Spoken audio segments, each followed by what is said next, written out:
we're also going to be asking Mark Hendricks to join us. Mark is an accounting and auditing expert, expertise on the public sector at the Netherlands Court of Audit. And we're going to get a co-presentation now on the integrated reporting work that has been done between our organisations and some guidance for us on how we can implement that in our day-to-day work. So we'll have the co-presentation. There will be some polls as we go through, so be ready for that and be ready to give your answers. But I'm going to hand over back to Soledad now and to Mark, where they will take us through in more detail about how we can work with the outputs. Yeah, thank you. The objective of our work was to identify, share and promote best practices about non-financial and integrated reporting. Representatives from across the European public sector have been asked about the following. First, the extent of the adoption of non-financial and integrated reporting. Second, the information included in these reports. Third, whether it is voluntary or mandatory. And fourth, the standards used.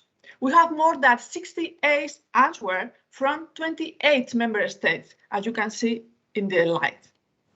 As well as identifying the situation across the European public sector, some of the best practices has been explained with detail in the document too, that you have, I tell you, on ECA web page. But before moving on, I would like to remember the definition that maybe is really important. Non-financial reporting covers the environment, social responsibility, governance, anti-corruption and fraud. Non-financial reporting was driven by climate change, and usually this information is presented in annual reports and accounts. And in the other side, integrated reporting includes both financial and non-financial reporting, but is presented in such a way as to show how organization creates or add value in the mid and long term. The main point for integrated reporting is that the entity should carry out a reflection exercise on how they add value, how they transform the capital that they receive, and how a new product adds value to stakeholders and society. In relation with this, in the document, we are trying to answer some questions, as implementation problems and challenges in European countries, why it's difficult to promote this reporting in the public sector, the extent to which adoption has been voluntary or mandatory, the challenges of adoption, it and the process. We also identify several best practices. We hope this document clarifies European situation and inspire for future projects in the public sector. Thank you, Joe.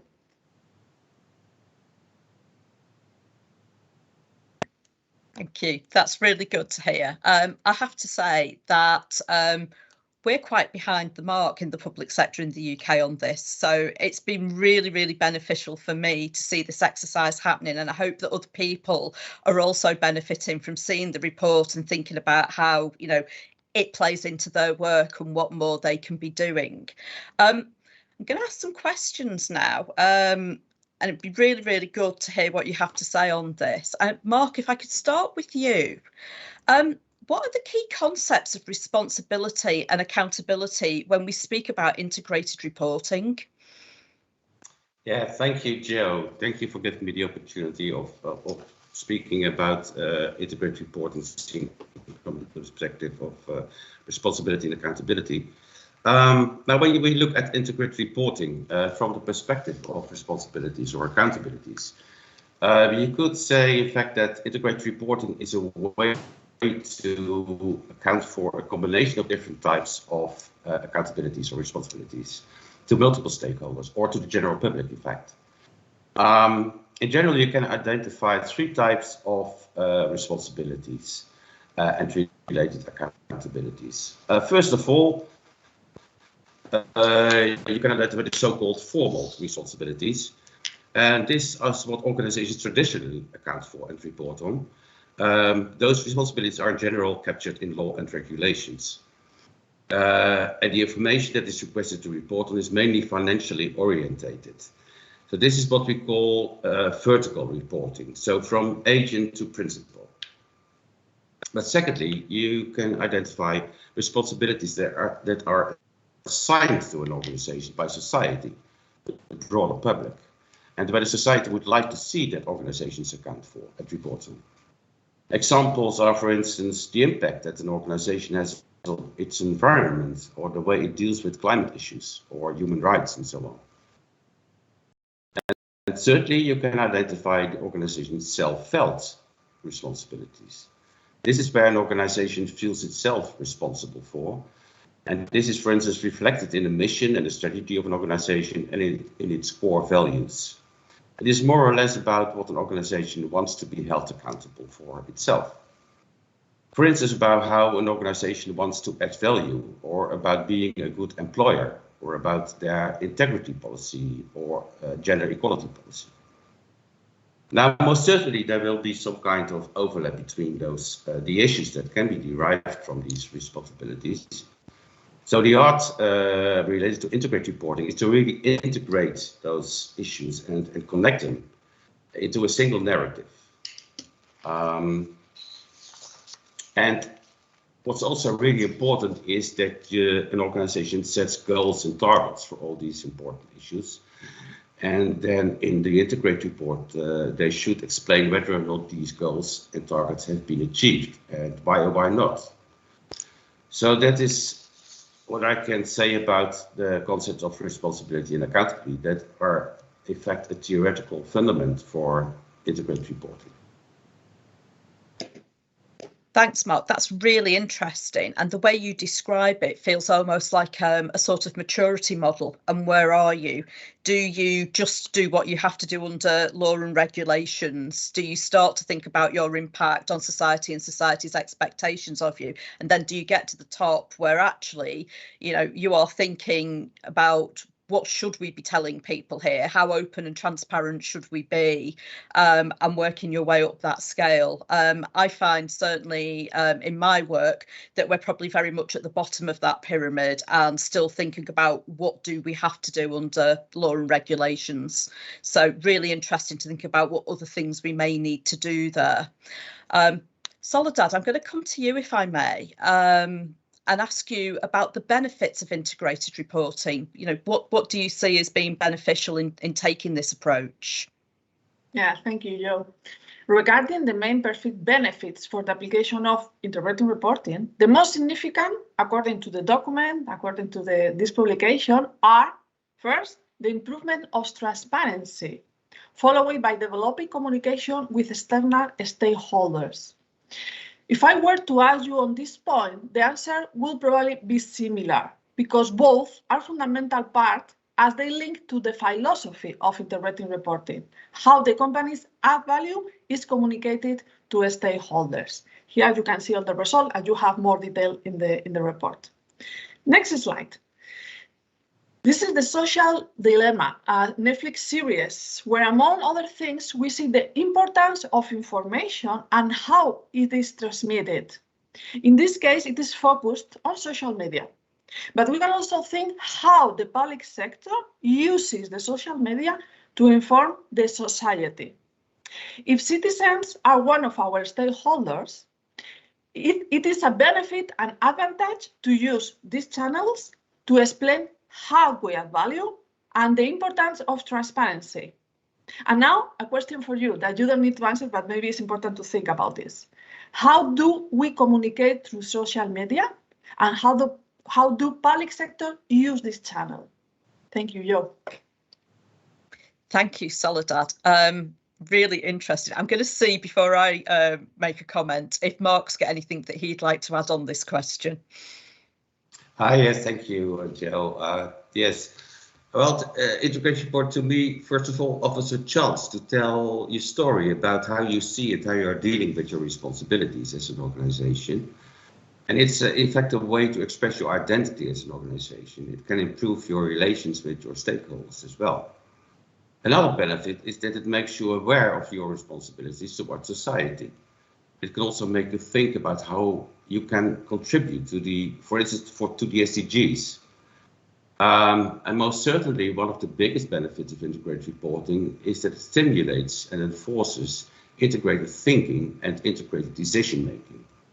For instance, when you want to build a new factory, you not only have to think about how to finance it and what will be your return on investment, but you also have to take into consideration what are the impacts on the environment and the climate, and how to mitigate the effects of it. So that is really also, I think, a big advantage, a big benefit of integrated reporting, leading to integrated thinking. Thank you, Mark. Some really interesting thoughts there. That idea that we start to think on the bigger picture scale, and we think in that integrated way. I was taken by what you said about storytelling as well, and that's certainly something that I see quite regularly at the moment, with auditors being asked to think about the bigger picture, the story that we are telling behind the work that we do. But Soledad, I have to confess that I'm a dinosaur when it comes to social media, and it is something that I've got to get much better at. I don't even have a LinkedIn profile at the moment. I get very worried that I'm going to say the wrong thing and give away things that I shouldn't as an auditor, but I really do have to get into the 21st century, because that is where we immediately go, isn't it? To look for information first off. Now we go onto the internet, and really you need to be out there, or you're missing a big chunk of your stakeholder audience. So some real food for thought for me, let alone what our audience may be thinking about at the moment. Thank you. Mark, I'm going to come back to you, if I may, now, and ask, based on your experience, who are the targeted stakeholders for integrated reporting? We talked a bit there about just getting out in general via social media and things, but who are we really targeting in this work?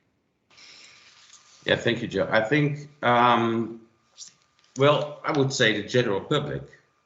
Integrated reports are more than other reports, general purpose reports.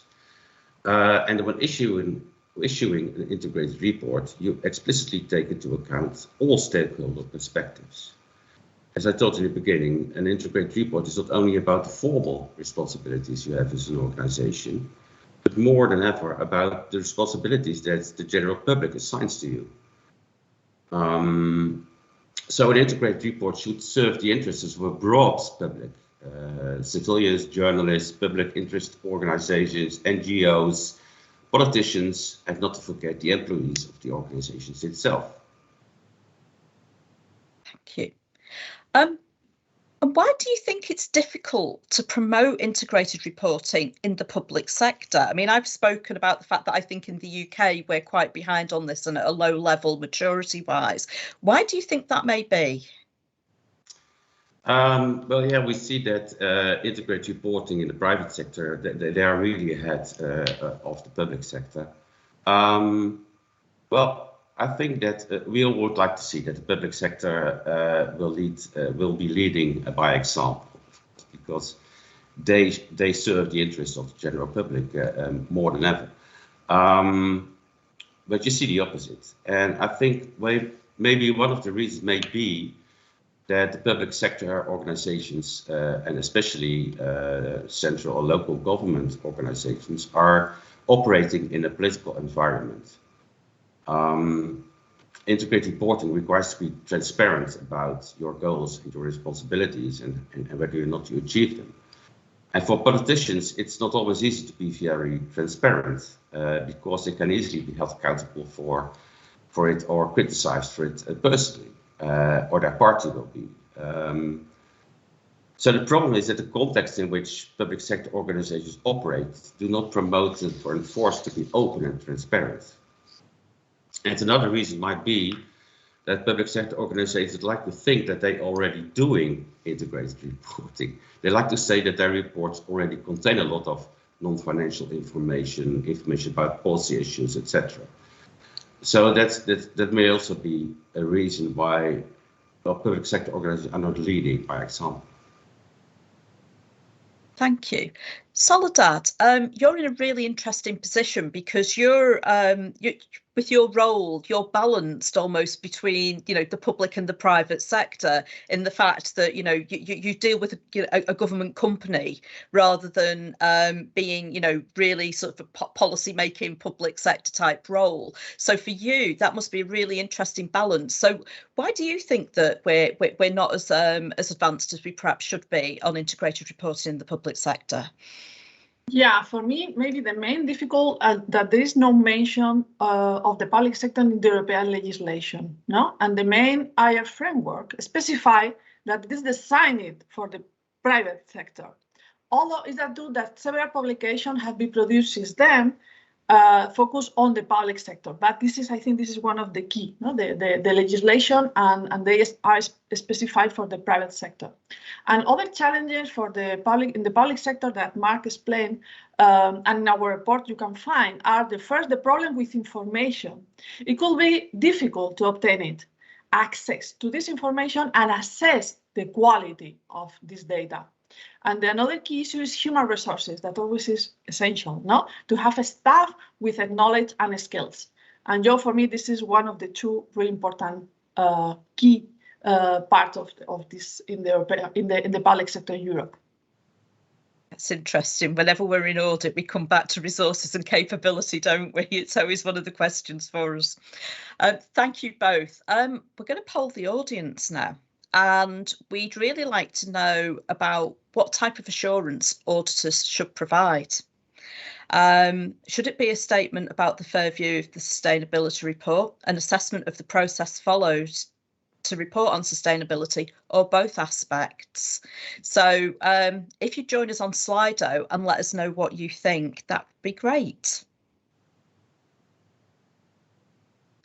Just give it a moment while the results come in. So, really interesting here. It looks like we've got a firmly definitive answer from our audience that we should be doing both. It should be about the fair view of the sustainability report and also assessing the process followed to report on sustainability. I mean, that for me makes perfect sense.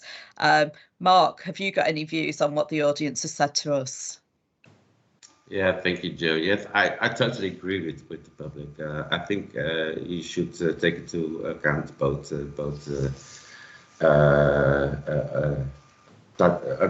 of course. When you want to give assurance about the fair view of an integrated report or the sustainability report, you should first of all know whether the processes that lead to this information are leading to correct and fair information. So having assurance about the process is a fundamental requirement, I think, for giving assurance about the information in the report itself.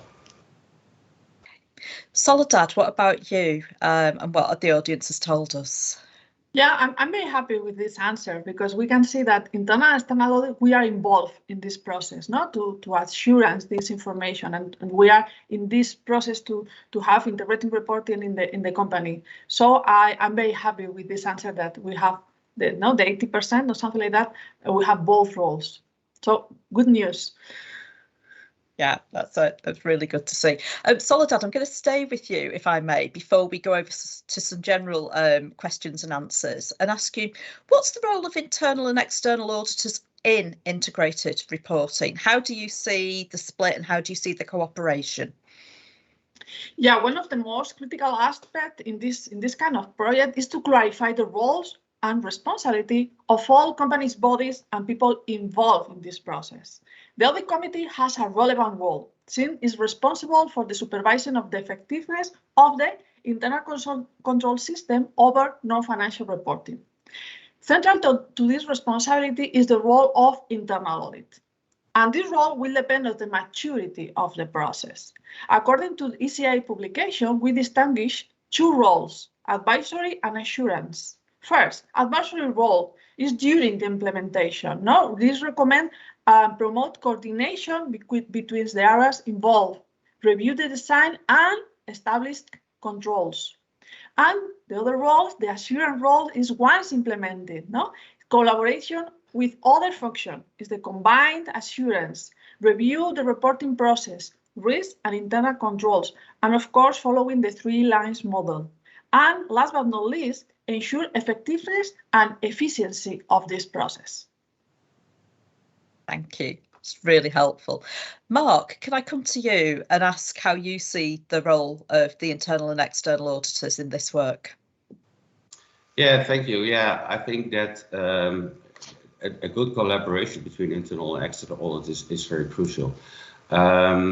well, for instance, the internal auditors, they can give an assessment about the procedures and the internal how do you say it, the internal controls that are in place, and whether or not they are functioning properly, and advising management to improve. And the external auditor can rely on the work of the internal auditors for giving assurance about the integrated report or other reports. Okay, thank you. So I'm certainly starting to feel more confident now about going away and discussing integrated reporting in my organisation. It was something that I always felt a bit uncertain about, but I have to say, with the work that's been done and the report that's come out, I do feel in a better place to go and have those conversations within GIA in the UK and talk about what we do and is there more that we can do. But it'd be really interesting to see if we've got any questions from our audience, so that we can help them and support them as they think about how they might do this. So I'll open up and see what questions we may have coming in. Here we go. So lots there. Right, where shall we start? We've got various things coming in on Slido. Start off, and this is where I squint because I'm not wearing my glasses, so bear with me, everybody. I'm going to go for the one in the middle here because we've just been talking about the various roles of internal and external auditors, and there's a great question here that says, where does the responsibility of internal audit end and the responsibility of the external auditors start in the public sector? The person who's put the question in says that in their opinion it's combined, but that's quite interesting. Where is the overlap? Where are the dividing lines? Are there any red lines that we shouldn't go beyond as far as our roles are concerned? Mark, can I come to you and ask you to start on that one, please? Yes, thank you, Jo. Yeah, I think that there's a combined responsibility, of course. And as I told you before, I think they can't do without each other. So the internal auditor has a responsibility to assess the internal procedures and the internal controls that are in place and advising to management. And then the external auditor can rely on it and can go ahead. So when he knows the processes that are in place are leading to complete and fair information, that's the basis for giving assertion about the information in the report. So I think, in my opinion, they should work closely together to fill in their responsibilities, the respective responsibilities. Okay, Soledad, have you got any thoughts on this question? Yeah, I think that as Mark said, we need to collaborate. No, but I think that internal audit are focused on inform to our audit committee. No, that is our focus on. No, this is very important for us because they are going to sign this non-financial information. So we are focused on this, and after, when the external auditors arrive, like the sites or something like that, it's important to share with them our results, our ideas, our best practices. No, but I think internal audit are focused on audit committees, and after share this report with the external auditors. It's a really interesting question, isn't it? Not just on integrated reporting, but beyond, on how internal audit and external audit work together, and what reliance may be placed on the work of internal audit. And certainly, you know, from my perspective over in the UK, whilst reliance can be placed on the work of internal audit, what can't happen is internal audit do work for the SAI. That is not allowed. So there will be some variation in practice depending on where you are as to how much, but certainly cooperation, I think, has got to be the name of the game here. This is where I'm going to squint again. because the questions are coming up in a bit of an unusual manner on my screen, probably because I'm working on a laptop. But we've got a question coming up about an article and gaps in reporting comparing the public and the private sector, and we've talked about that as we've gone through today's session. And Mark had said that the private sector are ahead of us as far as this goes, but I wondered if we could tease out perhaps what some of those gaps may be and where we do have to play catch up. Soledad, can I start with you? Yes, of course. Maybe this question is about an article that I wrote, I think 3 years ago, that we analyzed 35 private companies in Spain and 35 public companies in Spain. And we saw when they implemented the year I and when they implemented the integrated reporting. And we can see that always, as usually, is the private sector started with this implementation. And after, the public sector follow this, no? And the average of this gap more or less is 3 years. No, usually it's the first the private sector and the public sector follow the private sector, and this gap is more or less 3 years. Now in 2022 we are analyzing the results again, and we are going to see if this gap is shorter or bigger. But this is a really interesting analysis. But we did from the Spanish companies. That's absolutely fascinating. I'll come back to the 3 years once I've gone over to Mark. So, Mark, are there any particular things where you see us lagging behind in the public sector compared to the private sector? Well, it's easy. It's nice to hear that there's only a 3 years gap. I was not aware of that, but well, what I told you before is that I think public sector organizations are thinking they are doing already on integrated reporting, or they want to be as transparent as they can be. And in fact, in the private sector, integrated reporting is also well, many shareholders or shareholder combinations or investors, they require more information these days than the usual financial information. So private sector companies are in fact they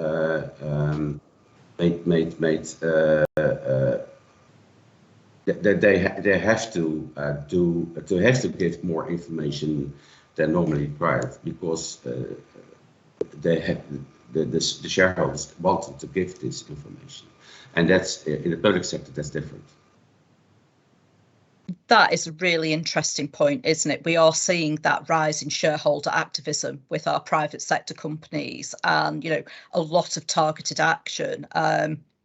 We've seen it around climate change, specifically around oil with current events. So yeah, I can really understand that is driving it, whereas perhaps we're responsible to the general public in the public sector, ultimately to our citizens, and that might not be as concerted activism. Really, really interesting there. Soledad, I'll come back to the 3 years. You made me think that actually, yes, that 3 years, when we introduced international financial reporting standards, the public sector was probably about 3 years or so behind. It does seem to be that we see that repeated pattern. So I'm going to be fascinated to see the results of the update and see if that gap has closed, or whether that does seem to be the process that we work to. I think we've got time for one more question. So let's go to the top. And there's a mention of the InterSci Internal Control Subcommittee. It's ready to work on using the integrated reporting's value processing concept in our guidelines for auditors. Right, who wants to pick up on what the value processing concept is? Do we have any thoughts on that? Or is that something we all need to go away and read up about? Mark, is this something you can enlighten us on as one of our experts? Ooh. Now this is quite difficult for me to explain about. I think well, integrated reporting is about reporting about your added value to society, and I think well, this interactive thinking about how to how you can audit these kind of aspects, I think. But I'm not fully sure about that. Yeah, value is such a difficult word for us as auditors, isn't it? It's the, saying we must think about value for money. We should be doing, sort of performance audit work. We should think about value for money. The IPPF for internal auditors talks about adding value to your organisation. But how do you calculate that? What is the methodology for doing that? Can be really, really quite complicated in trying to arrive at something that stands up and shows the value. I'm one of those people who says, take audit away for a year and see what happens. Do we add value or not? But that's probably quite a radical thing to do. That has been a fantastic session, Mark and Soledad. Thank you so much. I mentioned it before. I will go away and be having conversations now. I feel so much more confident in talking about this topic, and I hope that the audience do as well. Mark, we're gonna thank you very much for your contribution at this point. We're making Soledad work really, really hard this morning, and she's going to stay with us as we move on to our next item. So thank you so much for your contribution